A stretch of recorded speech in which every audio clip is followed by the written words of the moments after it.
Oke, assalamualaikum warahmatullahi wabarakatuh. Apa kabar teman semuanya? Kita lanjut di masalah PT Kayaba di sesi kedua, dimana yang sesi pertama udah gue jelasin. Jadi kalau lu ketinggalan, lu simak aja. Untuk Kayaba sendiri, insya Allah gue bikin 3 bagian atau 3 video, dimana sesi pertama udah gue bahas. Hari ini gue bahas tentang sesi kedua ya. Untuk sesi kedua apa aja? Silakan yang belum subscribe gue subscribe dulu ya, baru subscribe dulu. Apa susahnya juga subscribe ya, nggak bayar ini. Jadi subscribe dulu dan bantu like video ini ya.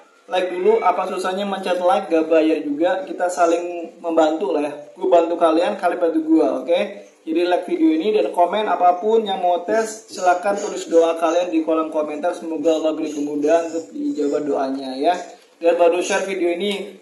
Jangan sampai lu masuk kerja Kayaba sendiri, akan gak enak. Mending sama teman-teman kalian, jadi bisa kerja bareng. So, share video ini ke grup-grup lokal kalian, grup sekolah kalian, atau grup apapun, biar video ini bisa naik lagi. Dan bakal gue bahas sesi kedua setelah video ini.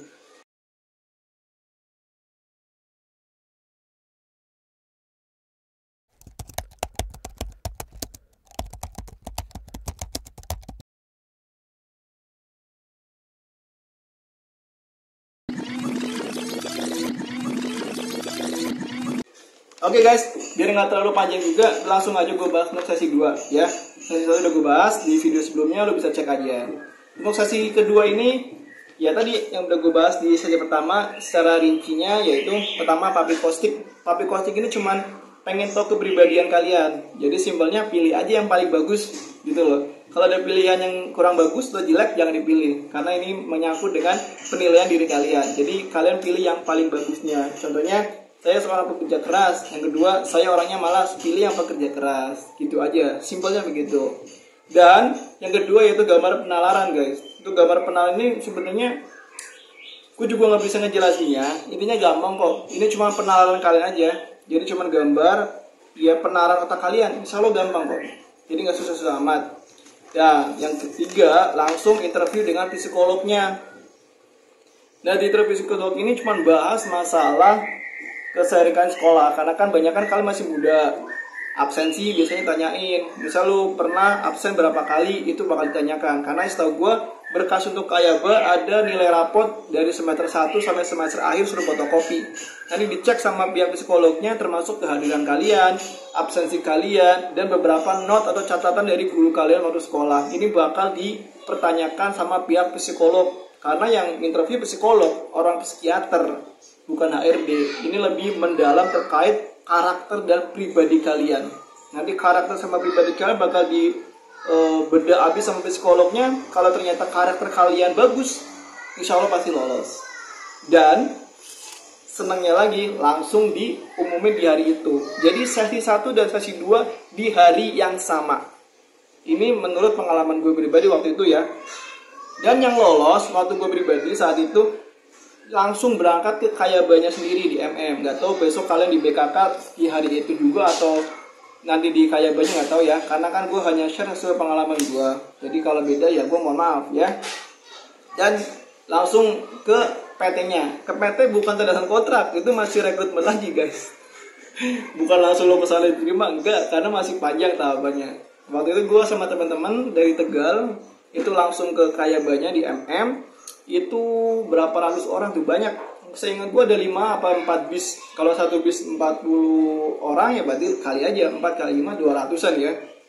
Dan itu langsung ke sana. Ke sana buat apa? Interview dengan HRD-nya. Interviewnya dengan HRD-nya di situ. Itu ngeri kan? Jadi lu udah jauh-jauh ke Cikarang, belum pasti keterima, harus interview dengan HRD di situ. Interviewnya apa? Interviewnya tentang minat dan bakat kalian doang sih. Jadi di Kayaba sendiri di pabriknya nanti interview dengan HRD-nya langsung satu-satu ya, satu orang satu, dan bahas semuanya tentang niat dan bakat kalian di Kayaba itu sendiri. Jadi ya lu tunjukin lah ke HRD bahwasanya lu benar-benar niat dan bisa kerja di situ. Dan langsung diumumin, keren kan? Langsung diumumin di hari itu, langsung diumumin, jadi nggak panjang lebar. Setelah itu pas sesuai pengalaman gua itu langsung interview dengan supervisor. Nah di supervisor ini sangat-sangat panjang, sangat lama, gue bilang lama karena supervisor ini kan user kita nanti nih, bos kita nanti di pabrik, bos kita nanti di line. Jadi dia nguliknya tuh bener-bener dalam banget terkait dengan skill kita, apa yang kita bisa, apa yang kita mampu, itu bakal dibahas dan dipertanyakan langsung di situ. Di interview supervisor atau yang kita bahasnya interview user ya, itu sangat-sangat panjang. Jadi lu siapin mentalnya, nggak usah grogi, nggak usah nangis apalagi ya. Nah pertanyaannya gimana buat teman-teman yang nggak punya pengalaman, tapi buat teman-teman yang baru lulus, ini gimana? Ya simpelnya lu tunjukin aja skill lu waktu sekolah, apa yang lu pelajarin, organisasi apa yang pernah lu masukin, dan lu PKL-nya di mana, lu jelasin secara gamblang di situ, dan yakinkan dengan skill pengalaman PKL kalian dengan job yang dibuka di PT Kayaba. Itu sedikit saran dari gua. Yang pasti jangan nervous, nggak usah grogi lah. Karena balik lagi, Kayaba ini sekali butuh banyak. Kayaba sekali rekrut banyak. Itu udah 200 orang lah. 200 orang yang udah berangkat ke Cibitung, itu pasti ya 90% lolos ya. Paling yang dibuang atau yang nggak keterima 10%-an. Jadi potensi kalian untuk bisa masuk atau diterima gede kalau sudah sampai ke sono. Tapi gue nggak ngejamin kalian bakal keterima karena masih ada proses rekrutmen, masih ada proses seleksi. Ya pasti ada yang namanya gagal dan gagalnya. Jadi jangan terlalu kepedean dulu, karena kepedean juga ngebawit. Takutnya lu udah kepedean, nyampe sono gagal jadi hopeless, mungkin stres segala macam. Itu kan jangan sampai ya. Karena balik lagi, selama masih rekrutmen gak usah terlalu berharap lebih. Paling itu aja yang bisa gue bahas. Dan diumuminnya di hari itu guys.